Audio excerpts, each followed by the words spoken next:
Amara's knees hit the floor first, not from fear, but from momentum. Her cleaning rag, still damp from polishing the ballroom's gilded trim, was already moving, already catching the arc of red liquid before it could soak into the silk threads of the old woman's handbook. The Cabernet Sauvignon, or what was supposed to be Cabernet, splashed across Amara's forearms instead, hot against her brown skin, stinging in a way wine should never sting. Mrs. Choi's laughter was sharp enough to cut crystal. "How clumsy of me." The woman purred, her fingers still poised in the air where she'd released the glass.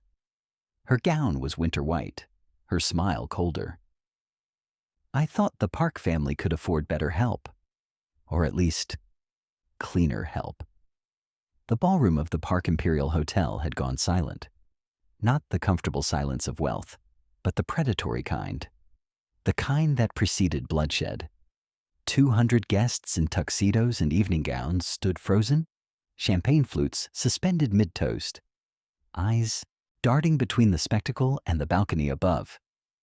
No one moved to help the elderly woman on her knees. No one dared. Amara's pulse hammered in her ears as she pressed the rag harder against the old woman's sleeve, absorbing every drop. The fabric beneath her hands trembled. Halmoni, the matriarch of the Park family, was shaking. Not from cold, from humiliation. "Stay still," Amara whispered in Korean, her accent thick but her tone firm. "I've got you." Halmoni's clouded eyes found hers. There was confusion there, the kind that came with dementia, but also something sharper. Gratitude, maybe, or recognition of a kindness this room had forgotten how to give. Mrs. Choi took a step closer, her heels clicking like a countdown. "You dare touch her?" A servant putting her hands on... Amara stood. She didn't think about it, didn't calculate the consequences. She simply rose to her full height, placed herself between Mrs. Choi and the old woman, and met the socialite's gaze with the same unflinching stare she'd learned growing up in neighborhoods where looking away meant losing. "She's a person," Amara said. Her voice was low, steady, American accented. "Not a prop for your performance." The room inhaled as one. Mrs. Choi's face twisted, her hand rising. Whether to strike or to gesture, Amara would never know. Because that's when the temperature dropped. He descended the grand staircase like winter personified. Seo-Jun Park didn't walk. He claimed space. Every step was deliberate, measured, the kind of movement that made prey animals freeze. His suit was charcoal gray, so dark it drank the light from the chandeliers. His hair was slicked back, revealing a face that could have been carved from white jade. Beautiful in the way a blade is beautiful. Sharp, merciless. They called him the God of Silence, a man who owned the police, the judges, the politicians in this room. A man who'd never needed to raise his voice because his presence was louder than screaming. The crowd parted without being asked. Seo-Jun's eyes, dark, unreadable, swept over the scene. His grandmother on the floor, Mrs. Choi's theatrical outrage, the enforcers in the corner, hands hovering near concealed weapons, uncertain of the politics at play, and Amara. His gaze locked onto her for precisely 3 seconds. She felt it like a physical touch, like fingers trailing down her spine, cataloging, dissecting, claiming. He stopped in front of Mrs. Choi first. "Mrs. Choi."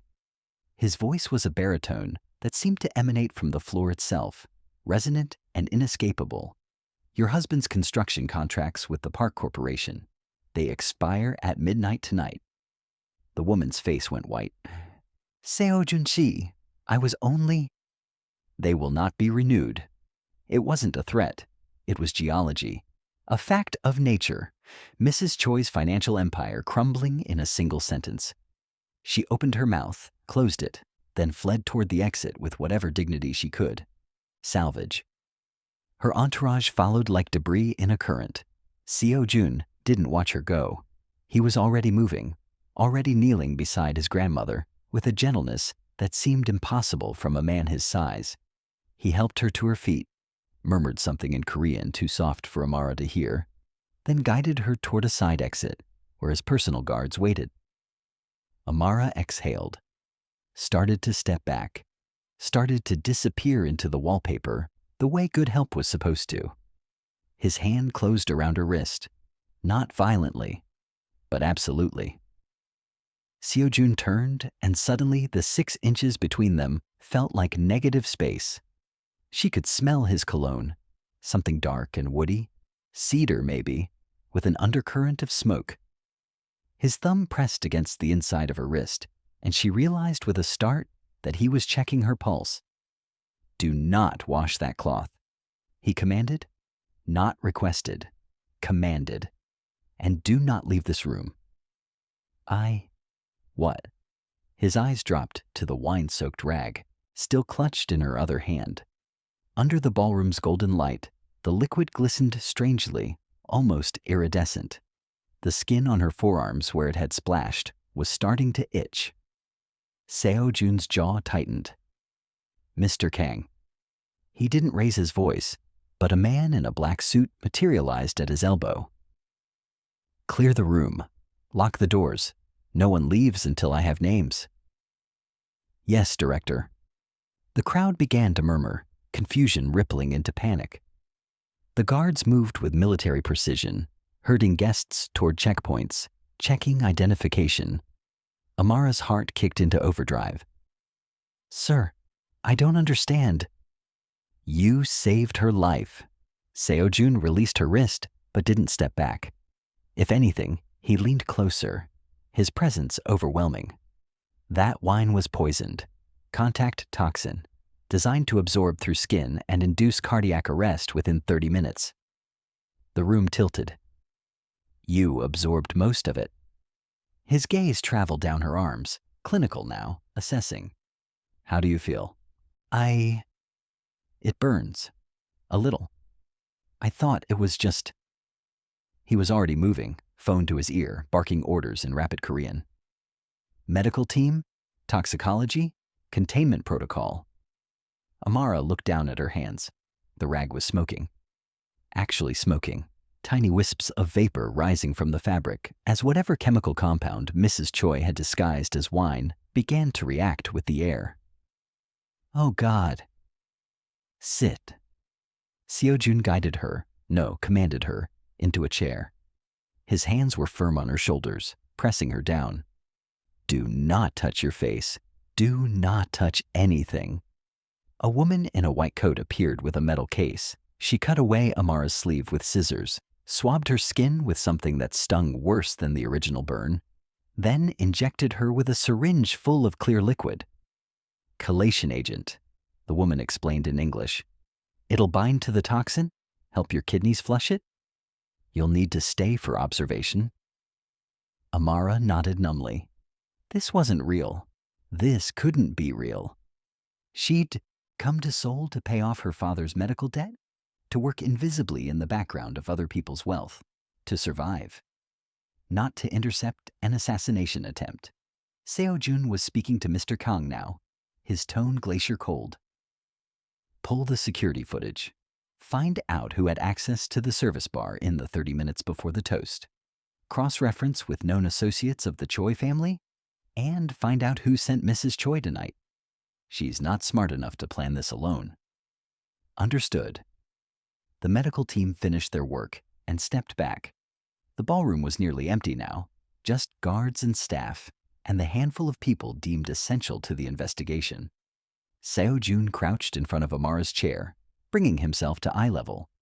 Up close, she could see the faint scar along his jaw, the inhuman steadiness of his gaze. "What's your name?" "Amara. Amara Kim." "Kim." He tilted his head, studying her. "Korean father?" "Yes. American mother." "Where are you assigned?" "Housekeeping. Third shift." I was just here to polish the..." "Not anymore?" She blinked. "Sir?" Seo-Jun stood, pulling a phone from his jacket. He made a call, spoke 3 sentences, then hung up. "I've purchased your employment contract from the hotel." As of now, you work directly for me. You can't just... I can. He said it the way someone might say the sky is blue, an unassailable truth. You have a gift for observation, for action. And now you're the only witness who can identify the scent of that compound. Whoever tried to kill my grandmother will try again. Amara's throat went dry. You want me to... What? Be bait? For the first time, something that might have been a smile ghosted across his lips. It didn't reach his eyes. I want you to be mine. The weight of that word, mine, settled over her like a velvet shackle. Before she could respond, the lights in the ballroom flickered. The guards tensed, hands moving to weapons. Mr. Kang's radio crackled with urgent Korean. Seo-Jun's expression didn't change, but Amara felt the shift in him. The predator recognizing another predator. They're here, he said quietly.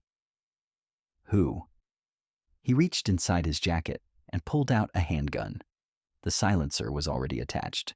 The metal was matte black, professional, lethal. The people who sent Mrs. Choi. Seo-Jun chambered around with a sound like a bone breaking. The ones who want my family's empire. The elevator at the far end of the ballroom dinged. The doors slid open. 3 men in dark suits stepped out, their hands empty, but their intent unmistakable. Behind them, a woman in red. Mrs. Choi's sister, Amara, realized with a jolt, smiled like a viper. Seo-Jun Si, the woman called out, her voice echoing across the marble. We need to talk about the future of the Geumseong Syndicate, a future where the Park family steps aside. Seo-Jun's hand settled on the small of Amara's back, not gentle, possessive. Stay behind me, he murmured, then louder to the intruders. You walked into my house, threatened my blood, and you think you'll walk out? The lead enforcer reached for his weapon. Seo-Jun moved. The first shot was silent except for the mechanical click of the slide. The enforcer dropped, clutching his shoulder, gun skittering across the floor. The second and third men rushed forward. Seo-Jun didn't retreat. He stepped into the attack, using one man's momentum against him, redirecting him into a marble column with a sickening crack. The third man got close, too close, knife flashing toward Seo-Jun's ribs. Amara didn't think. She grabbed the empty champagne bottle from the table beside her and swung. Glass shattered against the attacker's temple. He staggered, and Seo-Jun finished it with a brutal strike to the throat that left the man gasping on the floor. Silence. Seo-Jun turned to her, his expression unreadable. Blood, not his, speckled his collar. His breathing was steady, controlled. I told you to stay behind me.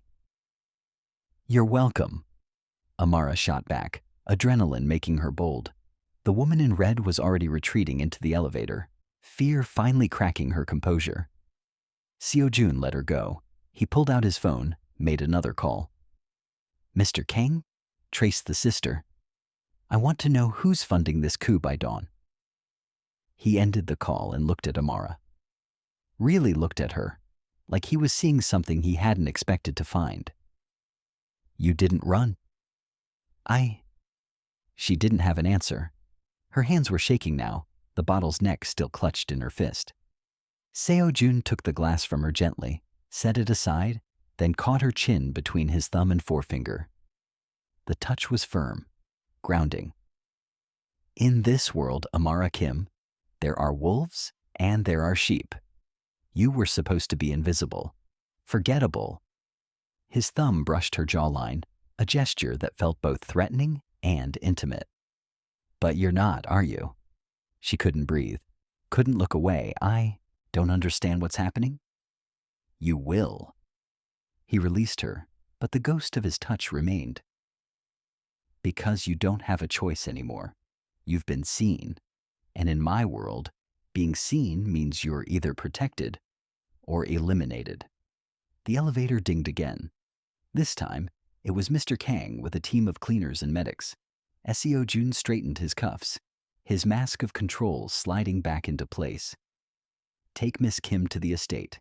She'll stay in the East Wing under guard. No one gets close to her without my authorization. Wait. Amara stood, her legs unsteady. My father, he's in a care facility in Gangnam. I need to... He'll be transferred to a private clinic by morning. Best care in Seoul, all expenses covered. Seo-Jun's tone left no room for negotiation. You saved my grandmother. I protect what's mine. There it was again. That word. He walked toward the exit, guards falling into formation around him, and paused at the threshold. Oh, and Amara? He didn't turn around. Next time someone tries to kill you, let me handle it. You're too valuable to risk. Then he was gone, leaving her alone with the shattered glass and the scent of gunpowder and cedar. Amara looked down at her hands. The chemical burns were already bandaged, the toxin neutralized, but she could still feel it. The heat of the wine, the weight of his gaze, the irrevocable shift in her life's trajectory. She'd come to Seoul to disappear. Instead, she'd been claimed by the most dangerous man in the city. And the worst part? She wasn't sure she wanted to escape. Amara sat on the edge of a bed that cost more than her father's yearly care, her bandaged forearms resting on her knees, and tried to make sense of the last 4 hours. The room was obscene in its luxury, silk wallpaper the color of pearls, furniture that belonged in museums, windows that overlooked a garden lit by stone lanterns even at 3 a.m. She was a prisoner in paradise. The guard outside her door hadn't moved in 40 minutes. She'd checked. Twice. Her phone, her old, cracked phone that suddenly felt like a lifeline to her old life, buzzed. A text from an unknown number. Your father has been moved to Asan Medical Center, private suite. Dr. Lim is overseeing his care personally. He's resting comfortably. Kang Shi should feel grateful, relieved. Instead, she felt trapped. Amara stood, pacing the length of the room, her reflection ghosting across the darkened windows. She was still wearing the housekeeping uniform, now stained with wine and chemicals and the evidence of a world she'd stumbled into without permission. A world where wine was poison and protection came with a price tag she couldn't afford to pay. The door opened without a knock. Seo-Jun filled the threshold like a storm front moving in. He'd changed. The blood-speckled suit replaced with a black button-down and slacks, the top 2 buttons undone in a way that suggested he'd dressed in a hurry. Or undressed. His hair was slightly damp, as if he'd showered, and the scent of cedar was stronger now, mixing with something sharper. Antiseptic, maybe. He was holding a tablet and a metal briefcase. You should be sleeping, he said, closing the door behind him. The lock engaged with a soft click. You should knock, Amara countered, crossing her arms. His eyes flickered with something that might have been amusement or irritation. With him, it was impossible to tell. This is my house. I don't knock. It's my room, temporarily. No. He set the briefcase on the antique desk, his movements precise. It's my room. You're my responsibility. There's a difference. The possessiveness in his tone made her skin prickle, not entirely from fear. Seo-Jun opened the briefcase, revealing what looked like a portable forensics lab. Vials, syringes, a UV light, testing strips. He pulled on a pair of latex gloves with the efficiency of someone who'd done this 1,000 times. Give me the cloth. What? The rag you used to catch the wine. Where is it? Amara pointed to the corner where one of the medical staff had sealed it in a clear plastic bag. Seo-Jun retrieved it, set it on the desk, and activated the UV light. The fabric lit up like a constellation. Purple and blue streaks spiderwebbed across the material, glowing with unnatural intensity. Seo-Jun's jaw tightened as he photographed it from multiple angles, then used tweezers to transfer a sample onto a testing strip. The strip turned black within seconds. Thallium acetate, he said, quietly, more to himself than to her. Mixed with DMSO as a carrier, odorless, colorless when diluted in red wine, absorbs through skin in minutes, causes cardiac arrest that mimics natural causes in elderly patients. Amara's stomach turned. How do you know that? Because I've seen it used before. He disposed of the gloves, sealed the evidence, and finally looked at her. 3 years ago, a rival family tried it on my father. He survived, barely. And the people who did it. His silence was answer enough.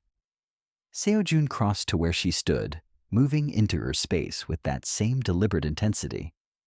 He took her wrist, gently this time, and unwrapped the bandage. The skin underneath was red, irritated, but not blistered. The chelation agent worked, he murmured, examining the affected area with clinical focus. You'll have sensitivity for a few days, maybe some scarring.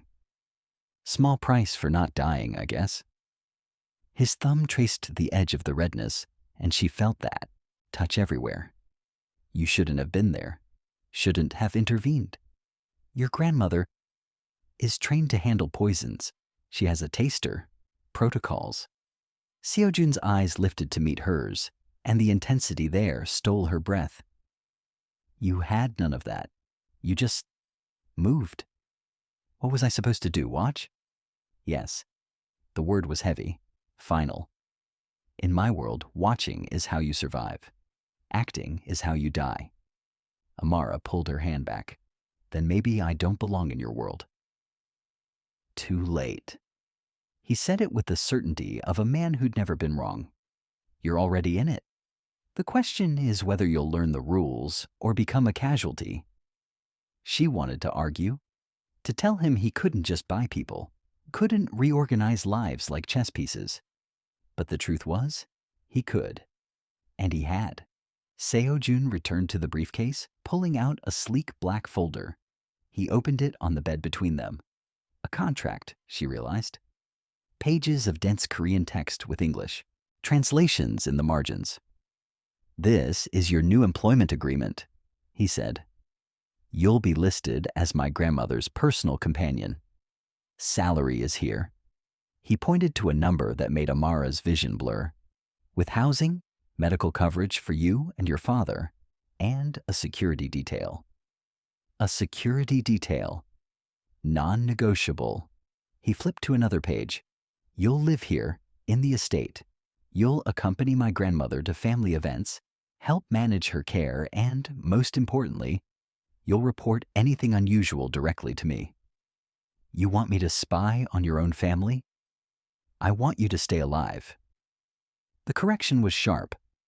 Whoever ordered that assassination is still out there. They used Mrs. Choi as a pawn, but the real player hasn't shown themselves. And now you're a witness, a liability. Amara sat down heavily on the bed, the contract pages crinkling beneath her. This is insane. This is mercy. Seo-Jun crouched in front of her, bringing himself to eye level again. It was a tactic, she realized, making himself smaller, less threatening, even though every cell in her body screamed that he was the most dangerous thing in the room. I could have let you go, he continued, paid off your father's debts, and sent you back to the States. But you'd be dead within a week. They saw you, they know you interfered, and they'll tie up that loose end the moment you're outside my protection. So I'm a prisoner. You're protected. His hand settled on her knee, heavy and warm through the thin fabric of her uniform. There's a difference? Is there? For a moment something flickered in his expression, something almost human, almost vulnerable. My mother died when I was 12, he said quietly. Poison. In her tea.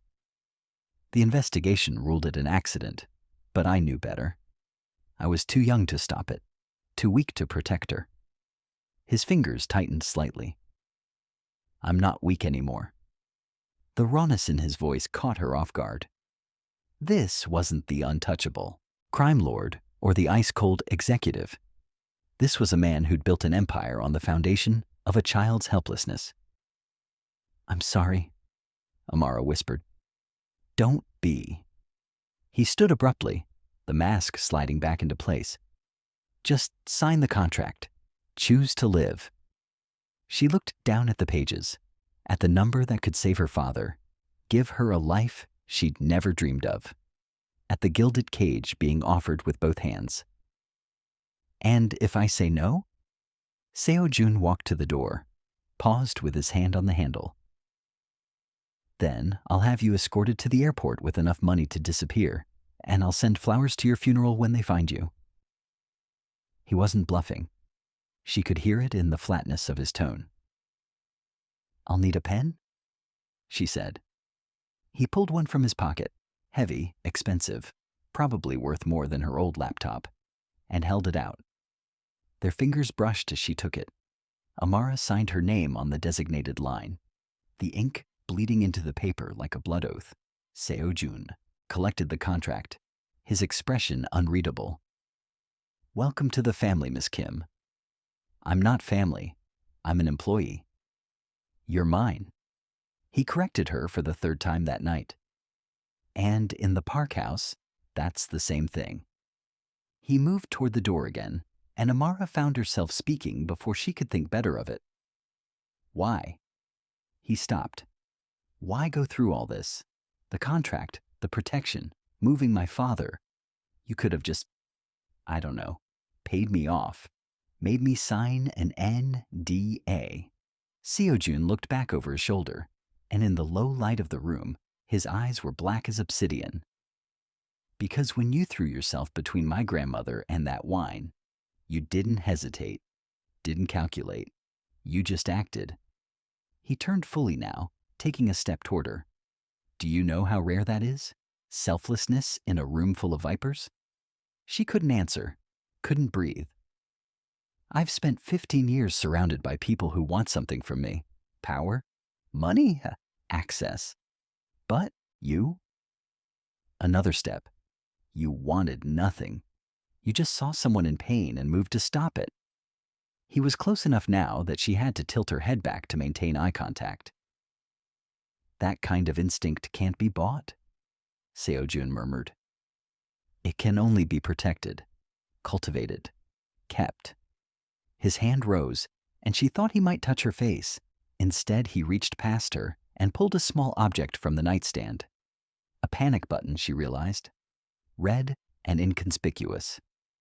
"Press this if you're in danger. I'll come." "You?" "Always me." He pressed it into her palm, his fingers lingering a moment too long. "Sleep, Amara. Tomorrow you meet Halmoni properly. She'll want to thank you." "And after that?" A ghost of a smile. "After that, we find out who wants my family dead, and we make them regret ever learning our name." He left without another word, the lock clicking shut behind him. Amara sat in the silence, the panic button heavy in her hand, the scent of cedar still hanging in the air. Through the window she could see guards patrolling the garden, stone lanterns casting long shadows, a world of beauty built on blood and secrets. She should be terrified. She should be planning her escape. Instead, she found herself replaying the way he'd said mine, like a promise and a threat all at once. Her phone buzzed again. Another text from the unknown number. "The guard outside your door is Kim Min-ho, former Special Forces. He's loyal. You're safe. Try to rest. Not Kang this time. Seo-Jun himself. Watching, even from wherever he was in this sprawling estate." Amara set the phone down, lay back on the silk sheets, and stared at the ceiling. She'd come to Seoul to be invisible. Now she was the most visible piece on a board she didn't understand, protected by a man who saw her as both an asset and something more dangerous, something worth keeping. Outside, a nightbird called, sharp and lonely in the dark. Amara closed her eyes and tried not to think about how much that sound felt like a warning. Amara woke to the sound of water, a fountain somewhere in the garden, rhythmic and hypnotic. For 3 blissful seconds, she thought she was back in her cramped studio apartment in Itaewon, that the last 12 hours had been a fever dream induced by too many double shifts. Then she opened her eyes and saw the hand-painted ceiling mural. Cranes in flight, their wings gilded in actual gold leaf. Reality crashed back. She sat up, her forearms still tender, and found that someone had been in her room while she slept. A breakfast tray sat on the desk, steaming rice porridge, banchan in tiny ceramic dishes, a pot of barley tea. Next to it, a garment bag hung from the wardrobe door. No note, no explanation. Just the silent efficiency of a household that anticipated needs before they were spoken. Amara approached the garment bag like it might bite, unzipped it slowly. Inside was a hanbok, modern cut, but traditional in its elegance. Deep charcoal gray with delicate crimson, embroidery along the collar and cuffs. The fabric was silk, cool and weightless under her fingers. The message was clear. You're not a maid anymore. She showered in a bathroom larger than her old apartment, dried off with towels so soft they felt illegal, and dressed in the hanbok. It fit perfectly. Of course it did. Seo-Jun probably had her measurements taken while she slept. Or worse, he'd guessed them with that same unnerving precision he applied to everything. When she emerged, the guard, Kim Min-ho, she remembered, gave a curt nod. "Miss Kim, I'll escort you to the main house." His Korean was formal, militaristic. His eyes never quite met hers, fixed instead on the middle distance in that way trained soldiers had.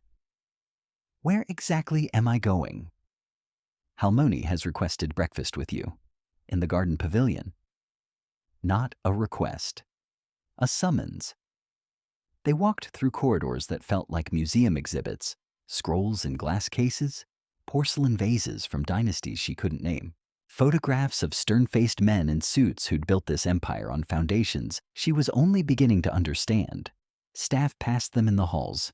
Maids, groundskeepers, men in dark suits with earpieces. Every single one of them stared. Not hostile exactly, but assessing, calculating her worth, her place in the hierarchy, whether she was a threat or an asset. One older woman, the head housekeeper, based on the keys at her belt, looked Amara up and down with undisguised contempt. Her lips pursed as if she'd tasted something sour. "Silya hamnida," the woman muttered as she passed. "Excuse me." But the tone said, "You don't belong here." Minho's hand moved to his sidearm, not drawing it, just a warning touch. The housekeeper's eyes widened, and she hurried away. "You don't have to," Amara started. "Director's orders," Minho interrupted. "Anyone who disrespects you answers to him directly. They know this." The weight of that protection settled over her like armor she hadn't asked for. They exited through a moon gate into the garden proper, and Amara's breath caught. It was a living painting. Stone paths wound between sculpted pines, koi ponds reflected the sky in shattered gold, and at the center of it all sat a wooden pavilion with a curved roof. Inside, at a low table, Halmoni waited. She looked smaller in daylight, frailer, the kind of elderly woman you'd help across the street without thinking. But her eyes were sharp as she watched Amara approach. "Anjuseo," Halmoni said, gesturing to the cushion across from her. "Sit."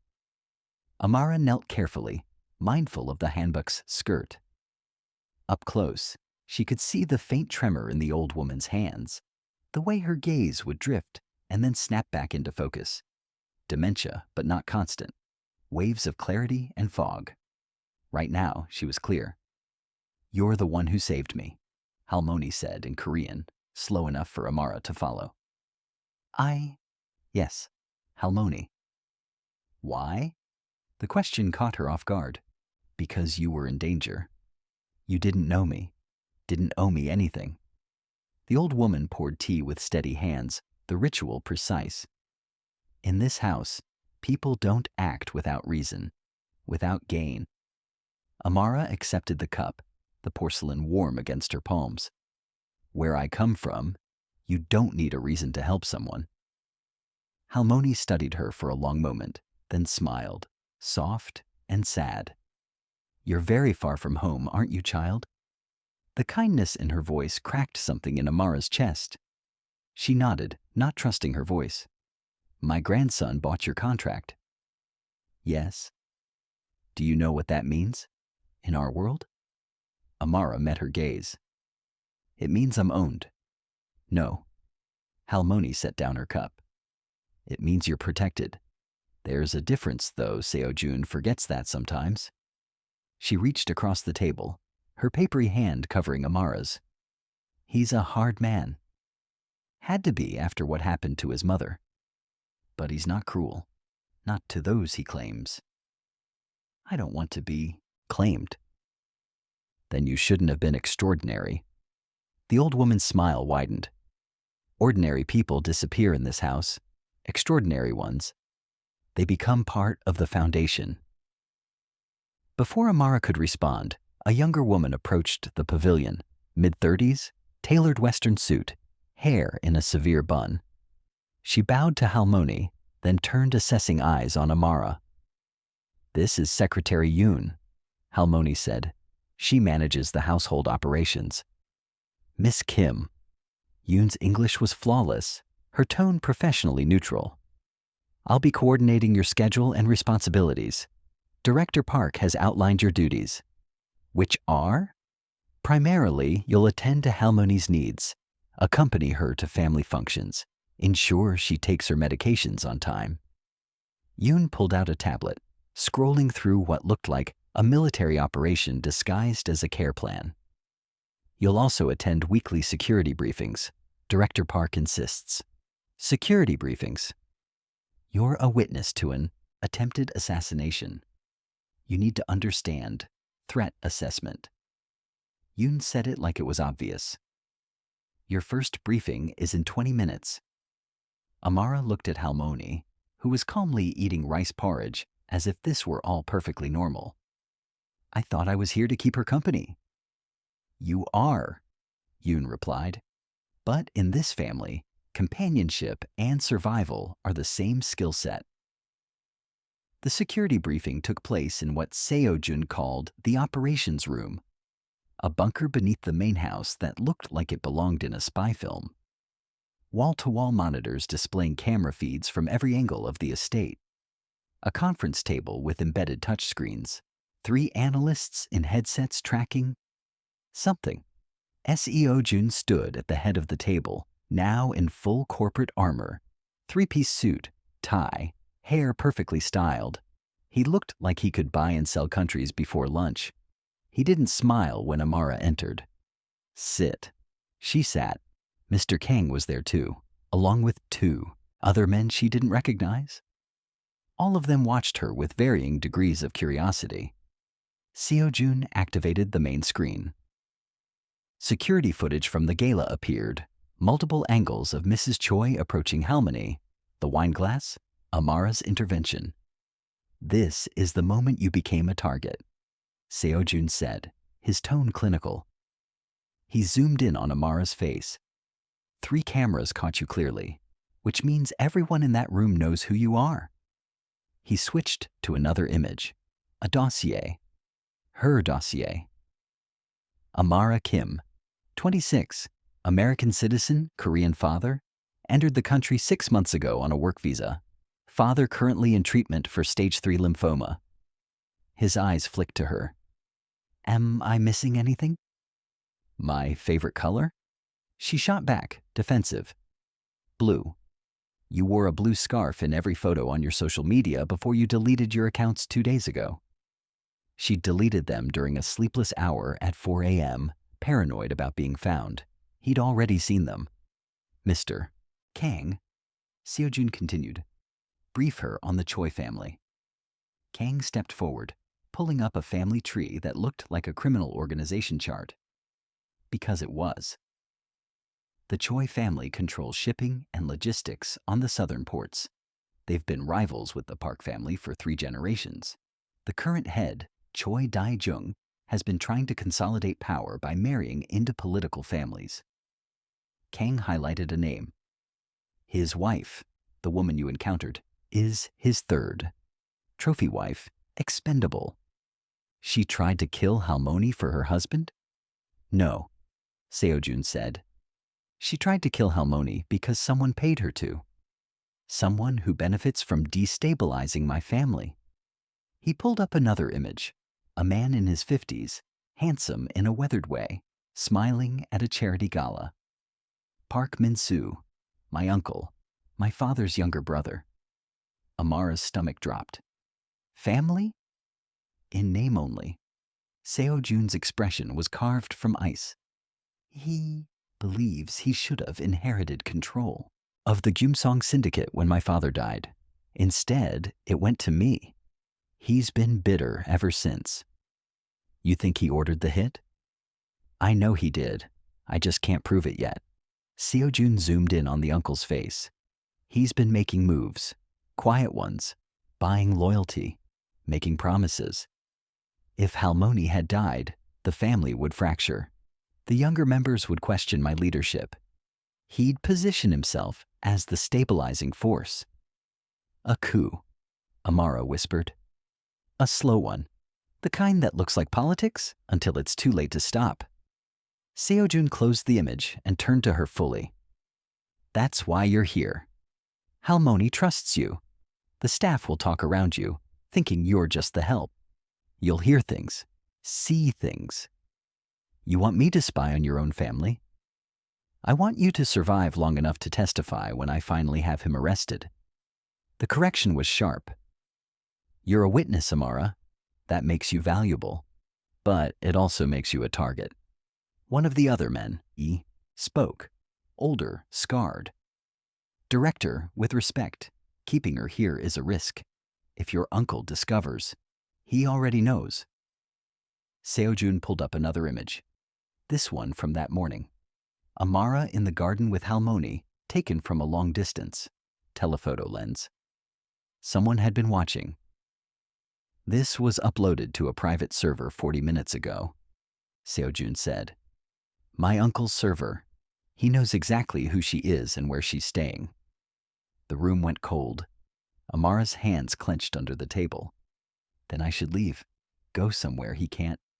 There is nowhere. Seo-Jun's voice cut through her panic like a blade. He has reach, resources. The only place you're safe is here under my protection. In the tiger's cage. His eyes met hers, and for a moment, she saw something flicker there. Regret, maybe? Or recognition. Yes, he said quietly. In the tiger's cage. But I'm the tiger, Amara, and I don't let anyone take what's mine. There it was again. That word. Kang cleared. His throat. We've increased patrols. All household staff have been revetted. No one gets close to Halmoni or Miss Kim without clearance. Good. Seo-Jun straightened. Dismissed. Everyone except Miss Kim. The room emptied in seconds. When they were alone, Seo-Jun's shoulders dropped fractionally, the only sign of the weight he carried. I know this isn't what you signed up for, he said. I signed up to clean hotel rooms. You signed up to survive. He moved closer, his presence filling the space between them. And now you're doing it here, with me. I didn't have a choice. You had a choice. You chose to intervene, to act. His hand rose, and this time he did touch her face, fingers gentle against her cheek. You chose to be seen. Amara should step back, should put distance between herself and this dangerous, consuming man. She didn't move. Why does it matter so much to you? She whispered. One maid, one witness. You could have handled this a dozen other ways. Seo-Jun's thumb traced her jawline, the same gesture from last night, and his voice dropped to something raw. Because when I saw you on that floor, protecting her without thinking, I saw my mother. The way she used to step between my father and me when he was angry. The way she'd take the hit so I wouldn't have to. His eyes were black glass, reflecting nothing. And I couldn't save her. But I can save you. The confession hung between them, fragile and sharp. "I'm not your redemption," Amara said softly. "No." His hand dropped. "You're my responsibility, and I don't fail twice." Before she could respond, an alarm shrieked through the bunker, sharp, insistent. Seo-Jun's phone lit up with alerts. Kang's voice crackled through the intercom. "Director, breach at the east gate. 3 vehicles, armed." Seo-Jun's entire demeanor shifted. Predator awakening. "Lock down the main house. Move Halmoni to the safe room." He pulled a handgun from a concealed drawer, checked the magazine. "Get Miss Kim to—" "No." He looked at her like she'd lost her mind. "I'm not hiding while—" "You'll do exactly what I tell you." His voice was steel. "Min-ho." The guard appeared in the doorway, weapon drawn. "Take her to my personal quarters. Top floor. Code is 0921. Don't open the door for anyone but me." "Wait." Amara started. Seo-Jun gripped her shoulders, his face inches from hers. "This is not a negotiation. If they're coming for you, I need to know you're safe. Do you understand?" The fear in his eyes, real, human fear, stopped her argument cold. "Okay," she whispered. He held her gaze for one more second, then released her and strode toward the exit, already barking orders into his phone. Min-ho's hand closed around her arm. "Miss Kim, now." They ran. Through the corridors, up the stairs, the sound of gunfire echoing from somewhere outside. Staff scattered, following evacuation protocols with military precision. They reached a private elevator, and Min-ho punched in the code. The doors opened to a vestibule. Sleek, modern, utterly at odds with the traditional estate below. Seo-Jun's personal space. "Inside," Min-ho ordered. "Don't come out until the director himself comes for you." Amara stepped in, and the doors closed. The silence was absolute. She stood in the middle of a room that was somehow both sterile and intimate. Floor-to-ceiling windows overlooking the estate. A minimalist bed, a desk covered in monitors and files. And on the nightstand, a photo in a simple frame. A woman and a young boy. The woman was beautiful, holding the boy's hand. The boy was maybe 12, already serious, already carrying weight. Seo-Jun and his mother. Amara picked up the frame with trembling hands, studying the woman's face. She had kind eyes. Outside, the gunfire intensified, and then horribly stopped. The silence that followed was worse. Amara's phone buzzed. A text. "Stay where you are. They didn't come for you. They came for her." Her heart stopped. "Halmoni." Another text. "I'll handle it.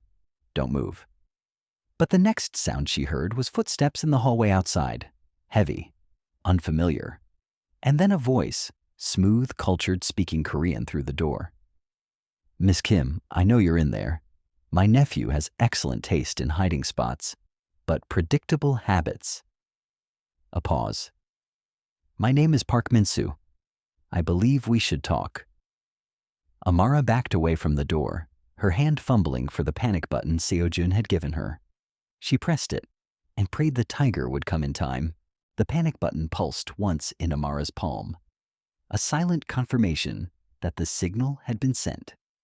Now she just had to survive until Seo-Jun arrived. Park Min-soo's voice came again, patient and amused, like a professor explaining something obvious to a slow student. "I'm not here to hurt you, Miss Kim. Quite the opposite. I'm here to offer you a way out of the trap my nephew has built around you." Amara pressed herself against the far wall, eyes locked on the door. The lock was electronic, biometric. It should hold. Should. "You're American, yes?" Min-soo continued. "So let me be direct in a way you'll appreciate. Seo-Jun didn't save you. He claimed you. There's a difference. Right now, you're a pawn in a game you don't understand, positioned between 2 kings." A soft sound, metal on metal. He was doing something to the lock. But pawns can become queens, Miss Kim, if they choose the right side. The electronic panel beside the door flickered, red to yellow. He was overriding it. Amara's mind raced. The windows were bulletproof. Seo-Jun's paranoia made sense now. And 40 feet up, the room had no other exit. She was trapped in the most secure room in the estate, and that security was being turned against her. Her phone buzzed. 2 minutes. Stall him. 2 minutes might as well be 2 hours. The panel turned green. The door slid open. Park Min-soo stepped inside, and Amara understood immediately why he'd almost inherited an empire. He had Seo-Jun's height, the same aristocratic bone structure, but where Seo-Jun was ice, Min-soo was fire. Charismatic, warm, dangerous in an entirely different way. He wore a camel-colored overcoat, no tie, expensive but understated. 2 men flanked him, private security, professional. He smiled at her like they were old friends. There you are, unharmed? Good. I was worried my nephew's theatrics might have frightened you. Amara stayed against the wall, her voice steadier than she felt. The gunshots outside, that was you. A diversion? No one was hurt? Well, he tilted his head. No one important. The casual dismissal of human life made her skin crawl. Min-soo gestured to the seating area by the windows. Please sit. We don't have much time, and I'd prefer this conversation be civilized. I'm fine here. Of course you are. You're terrified. He said it kindly, without mockery. Seo-Jun has that effect on people. He makes you feel protected while slowly tightening the leash. Tell me, Miss Kim, did he give you a choice when he bought your contract? Or did he simply inform you of your new reality? She didn't answer. That's what I thought. Min-soo moved to the desk, idly examining the monitors. My nephew is brilliant, ruthless, but he's also broken. His mother's death twisted something in him. Now he sees threats everywhere, collects people like weapons, and calls it protection. And you're different? I'm honest. He turned to face her fully. I want control of this family's empire. I won't pretend otherwise. Seo-Jun inherited it by birth, but I've earned it through decades of building relationships, consolidating power.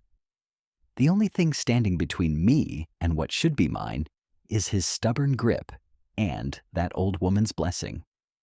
Harmony, who is even now being moved to a secure medical facility. She had a spell, the stress of the attack, the doctors say. Tragic, but not unexpected at her age. His smile didn't reach his eyes. She'll recover, of course, under my personal supervision. Amara's blood ran cold. You're kidnapping her. I'm ensuring she receives the best care? Away from the chaos Seo-Jun creates. Min-soo took a step closer. Here's what I'm offering you, Miss Kim. Walk away. Tonight. I'll have you on a plane to Los Angeles with enough money to care for your father for the rest of his life. No strings, no looking back. And if I refuse? Then you stay trapped in my nephew's obsession until it kills you. Because it will kill you eventually. Everyone he tries to protect ends up dead. His mother, his father, the 3 bodyguards who took bullets meant for him. Min-soo's voice dropped, almost gentle. He's a black hole, Amara. He'll consume you while calling it love. The use of her first name felt like a violation. You don't know him, she said. I raised him. The words cracked like a whip. After his mother died. Who do you think taught him how to survive this world? I made him into what he is. And now he's turned that training against me. Footsteps in the hallway, running, urgent. Min-soo glanced at his watch. Ah, right on schedule. My nephew is nothing if not predictable. The door exploded inward. Not literally, but the force of Seo-Jun's entrance felt like detonation. He came through low and fast, handgun raised, 2 guards flanking him with automatic weapons. His eyes found Amara first, cataloging her for injuries in a fraction of a second, then locked onto his uncle with murder written in every line of his body. "Step away from her." Min-soo raised his hands, still smiling. "Seo-Jun, dramatic as always." "I said step away." "Or what? You'll shoot me? Your father's brother? In front of witnesses?" Min-soo's tone was almost pitying. "You've spent so long playing the monster that you've forgotten how to be human." Seo-Jun's finger moved to the trigger. "Try me." The air in the room crystallized. No one breathed. Amara saw it then, the calculation in Min-soo's eyes. He'd wanted this. Wanted Seo-Jun unbalanced, emotional, making mistakes. "Don't," she said. Both men looked at her. "He wants you to shoot him," Amara continued, her voice cutting through the tension. "In front of your own guards, so they'll question you. So you'll look unstable." Seo-Jun's jaw tightened, but the gun didn't waver. Min-soo's smile faded. "Clever girl. I see why my nephew is so taken with you." "Where's Halmoni?" Seo-Jun's voice was arctic. "What did you do?" "I secured her. She's safe, receiving excellent care, better than you were providing, considering someone tried to poison her under your watch. Bring her back, now." "I don't think so." Min-soo adjusted his cufflinks, casual. "She'll stay where she is until the family council meets, at which point we'll discuss your fitness to lead. There is no council without my authorization. There is when 3 board members and the family attorney invoke the incapacity clause, which we did. An hour ago." Min-soo pulled out his phone, displayed a document. "All legal, all witnessed. You're being reviewed, nephew, for the good of the family." Seo-Jun's free hand clenched. Amara could see the war happening behind his eyes. The part that wanted to end this here and now, and the part that understood the trap. "Mr. Kang," Seo-Jun said quietly, "escort my uncle off the property. If he resists, shoot him in the leg. Non-lethal, but permanent." "Understood, Director." Min-soo's guards tensed, but their boss waved them down. "No need for theatrics. I've made my point." He headed toward the door, paused beside Seo-Jun. "You can't protect everyone, nephew. Eventually, you'll have to choose. The Empire or the girl. And we both know which one you'll sacrifice." Then he was gone, his footsteps echoing down the hall. The moment the elevator doors closed, Seo-Jun holstered his weapon and crossed to Amara in 3 strides. His hands gripped her shoulders, his eyes scanning her face, her arms, checking for damage.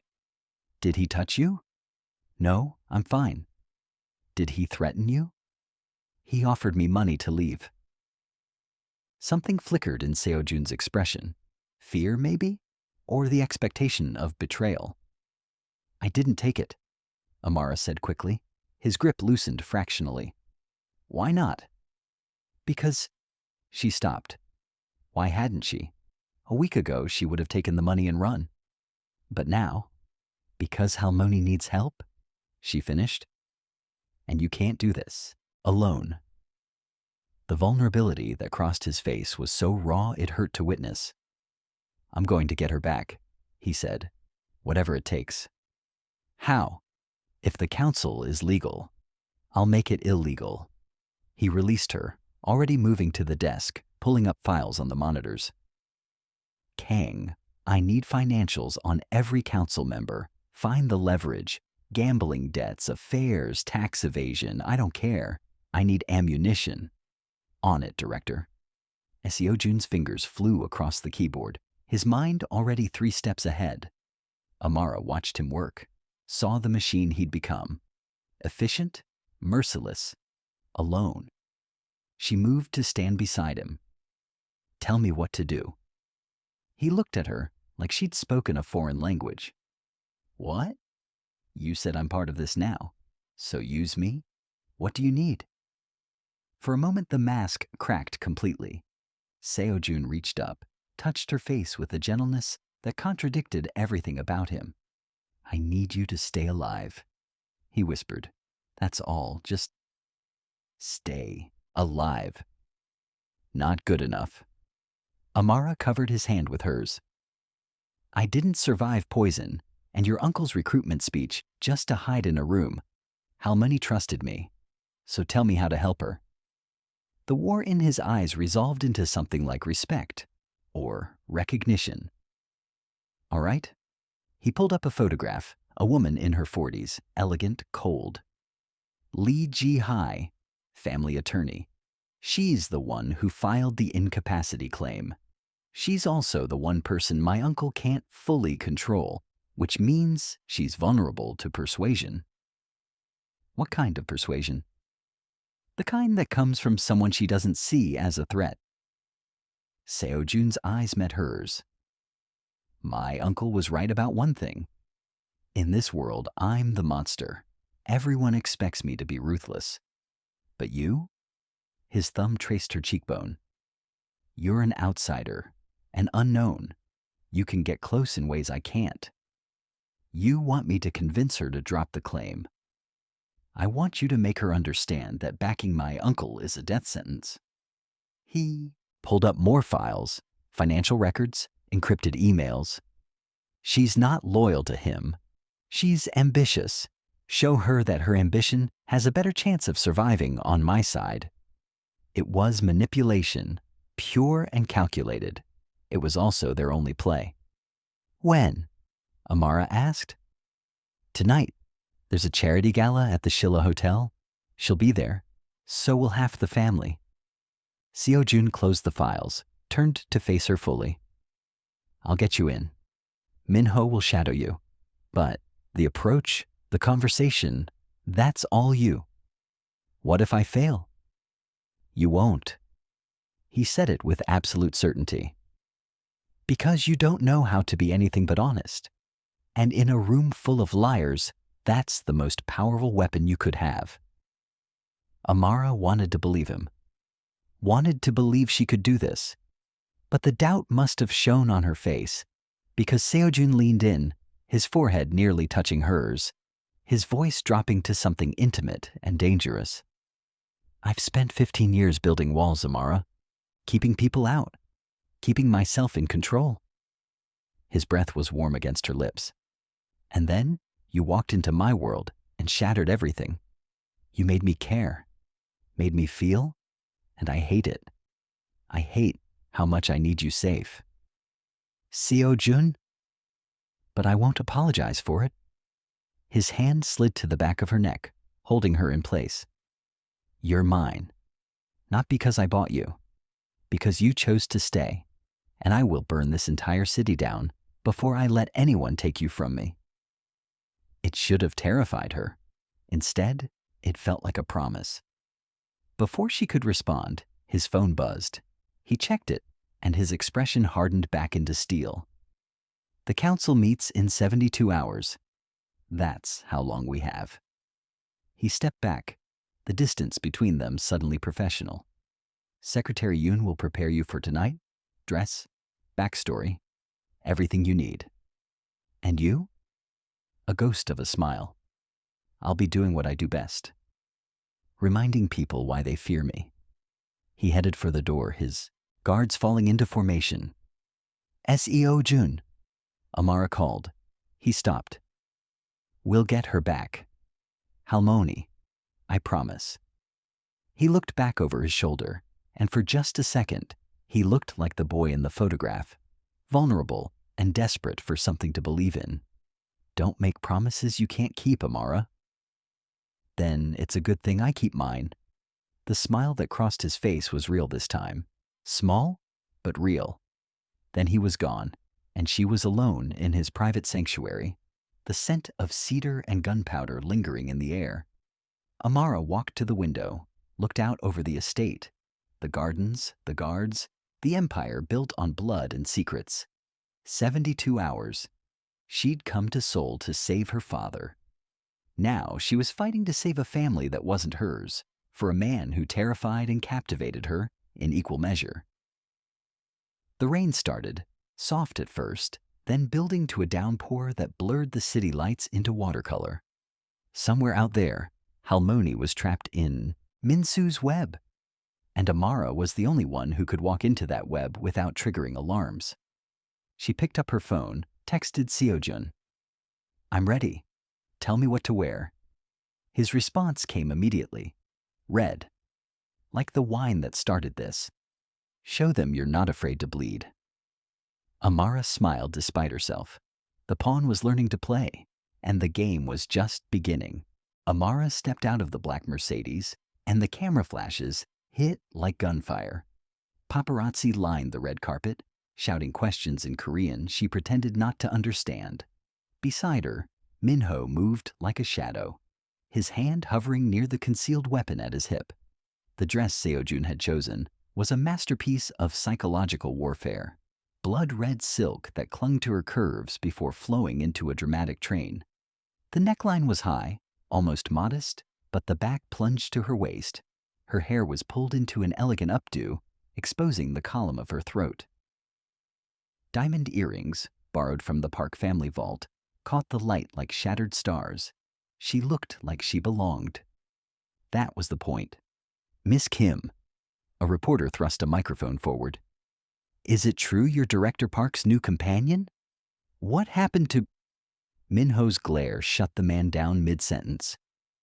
They entered the ballroom, and Amara's breath caught despite herself. Crystal chandeliers the size of cars, ice sculptures, a string quartet playing something classical and mournful. And everywhere, the apex predators of Seoul's underworld, dressed in designer gowns and tailored tuxedos, smiling with teeth that could tear flesh. She spotted Lee Ji-hai immediately. The family attorney stood near the champagne fountain, holding court with 3 older men in matching expressions of smug entitlement. She was striking. Severe bob, emerald gown, eyes that missed nothing. "Target acquired," Minho murmured in her earpiece. "Director says take your time, build rapport first." Amara accepted a champagne flute from a passing waiter and began her approach. Not direct. That would seem desperate. Instead, she drifted through the crowd, catching Ji-hai's eye once, twice, letting the attorney come to her. It took 7 minutes. "You're the American." Ji-hai's English was Oxford perfect, her tone clinical. "The one who saved the matriarch, Amara Kim, yes?" "Yes, and you're Lee." "Ji-hai, the woman trying to have my employer declared incompetent." Ji-hai's eyebrow arched. "Direct. I appreciate that. Most people dance around the truth at these events." "I don't know how to dance. Not like this, anyway." A genuine smile flickered across the attorney's face. "Walk with me. The balcony is quieter." They moved through the French doors onto a terrace overlooking Seoul's glittering skyline. The rain had stopped, leaving the city washed clean and sharp-edged. Ji-hai lit a cigarette, offered one to Amara. "I don't smoke." "Smart. I keep trying to quit, but—" She gestured at the ballroom behind them. "This life makes it difficult." Amara leaned against the balustrade, choosing her words carefully. "Why are you helping Park Min-soo?" "Because he asked, and because he has a point." Ji-hai exhaled smoke into the night air. "Seo-Jun is brilliant, but he's also obsessive, paranoid. He sees enemies in every shadow. That's not leadership. That's trauma wearing a suit."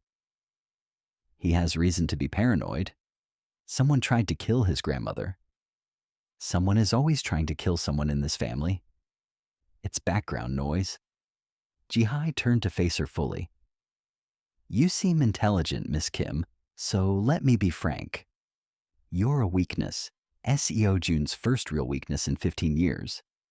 And weaknesses in this world get people killed. Or they make people human. Humanity is a luxury we can't afford." But something in Ji-hai's expression softened. "I was there, you know. When Seo-Jun's mother died, I was a junior associate handling estate documents. I watched a 12-year-old boy stand at his mother's funeral without crying, without breaking. He just turned off. Amara's chest tightened. That doesn't make him unfit to lead. No, but it makes him dangerous. Ji-hai stubbed out her cigarette. Min-soo isn't better. He's just more predictable, and predictable is safer. Is it? Amara pulled out her phone, called up the files Seo-Jun had prepared. Because from where I'm standing, Min-soo's predictability includes 3 shell companies funneling money to organized crime in Busan, 2 offshore accounts in the Caymans under his mistress's name, and a gambling problem that's cost him 40 million won in the last 6 months. Ji-hai's face went carefully blank. Where did you get that information? From the man you're trying to depose, the one who sees everything because he has to. Because if he doesn't, people die. Amara stepped closer, lowering her voice. You're ambitious, Attorney Lee. I understand that, but you're also smart. Smart enough to know that backing Min-soo puts you on the wrong side of history, because when Seo-Jun wins, and he will win, he'll remember everyone who stood against him. Is that a threat? It's a fact. Amara held her gaze. But here's the other fact. If you help us, if you withdraw the incapacity claim and tell us where Halmoni is being held, Seo-Jun will remember that too. And his gratitude is worth a lot more than Min-soo's empty promises. Ji-hai studied her for a long moment, and Amara could see the calculation happening behind those sharp eyes. You love him, the attorney said finally. Seo-Jun, you actually love him. The words hit like a punch. Amara opened her mouth to deny it, but did she? The possessiveness, the protection, the way he looked at her like she was the only real thing in a world of shadows. I don't know, she admitted, but I know he's trying to save his family, and I know you don't actually believe Min-soo is the better choice. You're just hedging your bets. Smart women always hedge their bets. Brave women pick a side. Ji-hai laughed, short and surprised. God, you really are different, aren't you? She pulled out her phone, typed something, then showed Amara the screen. An address, Industrial District, Shipping Container Office. That's where Min-soo is keeping the matriarch. He has 4 guards with him, all ex-military. Ji-hai's voice dropped. If I do this, if I withdraw the claim, I'm burning every bridge with Min-soo's faction, then build new bridges with the winning side. The attorney's smile was sharp as broken glass. Tell Seo-Jun I want senior partner and a seat on the board. Tell him yourself. Amara texted the address to Seo-Jun, then pocketed her phone. He'll be grateful, and he pays his debts. I'm counting on it. Ji-hee walked back into the ballroom, and Amara sagged against the balustrade, adrenaline draining. Her earpiece crackled. Well done. Seo-Jun's voice was warm, almost proud. Min-ho, bring her to the east exit. I'm mobilizing a team. Copy that, Director. 20 minutes later, Amara found herself in the back of an armored SUV, surrounded by men in tactical gear. Seo-Jun sat across from her, now in black combat clothing, a vest strapped over his chest. He looked like a different person. Or maybe the same person, just without the civilized veneer. You should stay in the car, he said. No. Amara. She knows me. Halmoni. If she's scared, if she's confused, she'll trust me more than a team of armed men. Amara met his eyes. I'm coming. The war in his expression lasted 3 seconds. Fine, but you stay behind Min-ho at all times. And if I tell you to run, you run. Understood. Understood. He reached across the space between them, caught her hand, and pressed something cold into her palm. A small handgun. Compact. Deadly. Safety's here. Point and shoot if you have to. Aim for center mass. Amara stared at the weapon. I've never... Hopefully you won't have to start tonight. His fingers closed over hers, warm against the cold metal. but I won't send you in defenseless. The convoy pulled into the industrial district, all concrete and shadows and the smell of salt water from the nearby port. The shipping container office was lit from inside, golden light spilling through gaps in the metal walls. Seo-Jun's team moved like ghosts, hand signals, suppressed weapons. They surrounded the building in 30 seconds. Then Seo-Jun's phone rang. He answered, listened, and his expression went nuclear. "What?" Amara whispered. He put the call on speaker. Minsu's voice filled the SUV, smug and amused. "Nephew, I assume you're outside right now? Well played, by the way. Flipping GA. I didn't think the girl had it in her. Where's my grandmother?" "Safe, for now. But here's the situation. I have 8 kilos of C4 wired to this building. If your team breaches, I detonate. Halmoni dies. So do my guards, but..." A theatrical sigh. Sacrifices must be made. Seo-Jun's hand clenched around the phone. "What do you want?" "A trade. The girl for the matriarch." Amara's blood went cold. "Walk her to the front door. Alone. Unarmed. Once she's inside, I'll send Halmoni out. Then you and I, nephew, will have a conversation about the future of this family." "No," Seo-Jun said, flatly. "Absolutely not." "Then we all die here. Your choice." The line went dead. Seo-Jun looked at Amara, and she saw something she'd never seen before in his eyes: helplessness. "There has to be another way," he said. "A window entry, sniper shot, something." "There isn't." Amara was already unbuckling her vest, handing the gun back to him. "You know there isn't. He planned for everything. I won't trade you." "You're not. I'm volunteering." She cupped his face, forced him to look at her.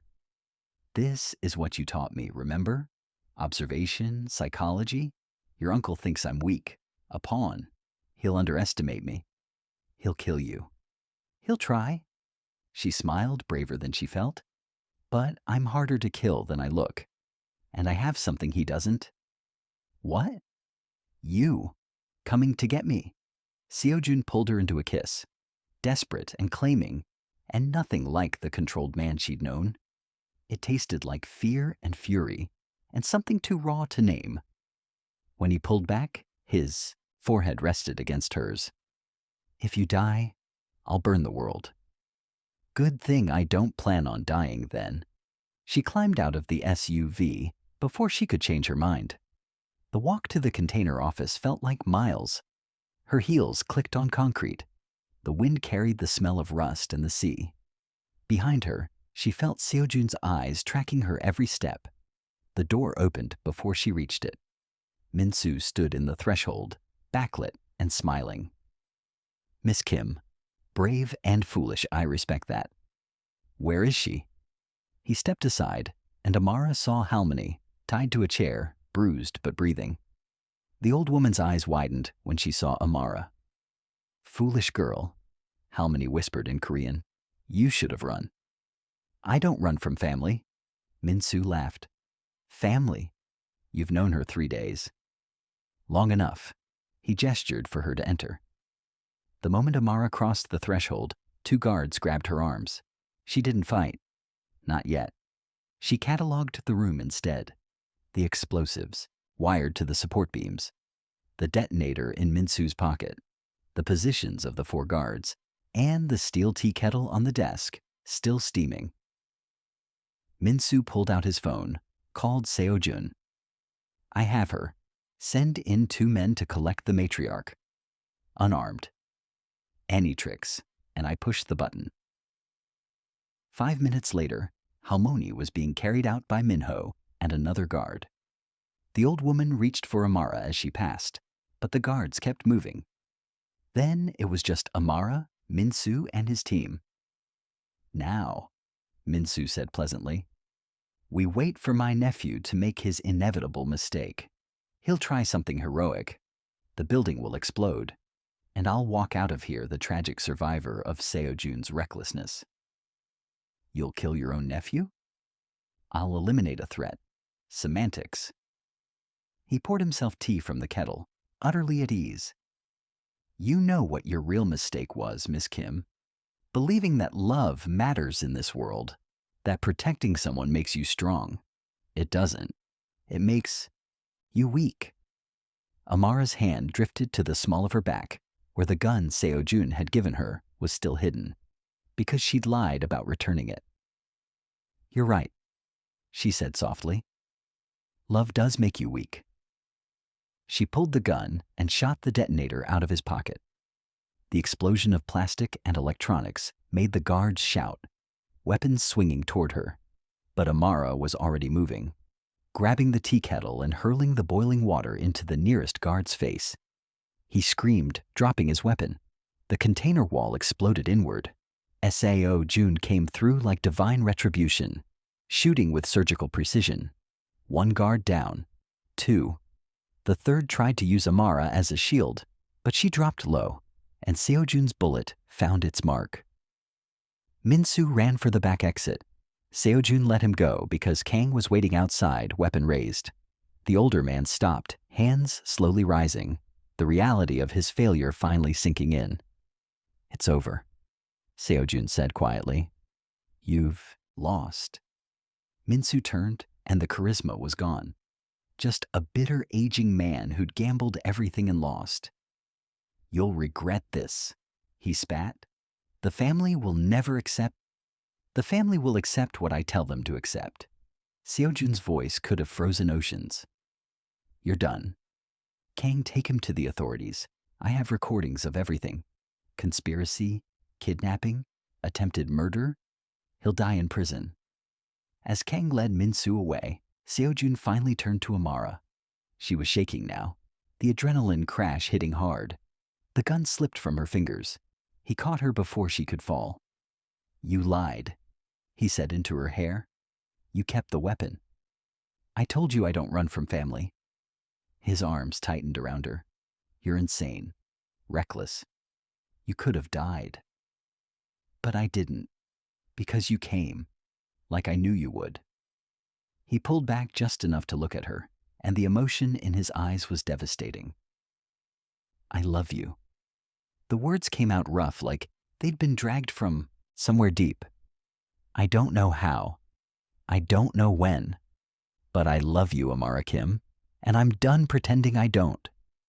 She smiled through tears she hadn't realized were falling. Good, because I love you too.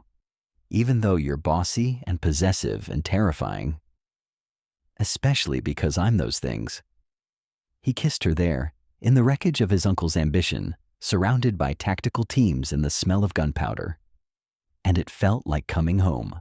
6 months later, the Park Imperial Hotel hosted its anniversary gala for the second time that year. But this time, when Amara walked into the ballroom, it wasn't as invisible help. She entered on Seo-Jun's arm, wearing midnight blue silk that complemented his charcoal suit. Halmoni walked beside them, healthy now, sharp-eyed, proud. The whispers followed them like a wave. That's her, the American who saved the family. Director Park's companion. Some say more than that. I heard she took down 3 armed men. The stories had grown in the telling. Amara didn't correct them. Seo-Jun led her to the center of the ballroom, and the crowd parted automatically. He raised a hand, and the music stopped. Most of you know what happened 6 months ago, he said, his voice carrying effortlessly. An attempt on my family, a coup that failed. What you may not know is that we survived because of one person's courage. He turned to Amara, and the weight of his gaze was still enough to steal her breath. Amara Kim came to Seoul to save her father. Instead, she saved all of us, and tonight, I'm asking her to make that salvation permanent. He dropped to one knee. The ballroom went silent. Marry me, Seo-Jun said. Not a question, a command. But his eyes were asking, vulnerable in a way only she ever got to see. Be my partner. My equal, my empress. Amara looked down at the man who'd terrified her, claimed her, and somehow taught her what it meant to be brave. "Yes," she whispered, then louder for the room, "Yeah." The ring he slid onto her finger was a blood-red ruby surrounded by diamonds, like the wine that had started everything. The crowd erupted into applause, but Amara only heard Seo-Jun's whisper as he stood and pulled her close. "Mine." "Yours?" she agreed. "Always." The music swelled. The dance began. And in the ballroom of the Park Imperial Hotel, a maid became a queen. Not through blood, through choice. If you loved Amara and Seo-Jun's dark romance, don't let their story end here. Subscribe to The Boss's Command for more dangerous men, resilient heroines, and the kind of love that burns everything else away. Hit that subscribe button and the notification bell. Because in this world, the only thing more dangerous than being seen is being forgotten. New stories drop every week. Will you answer the boss's command?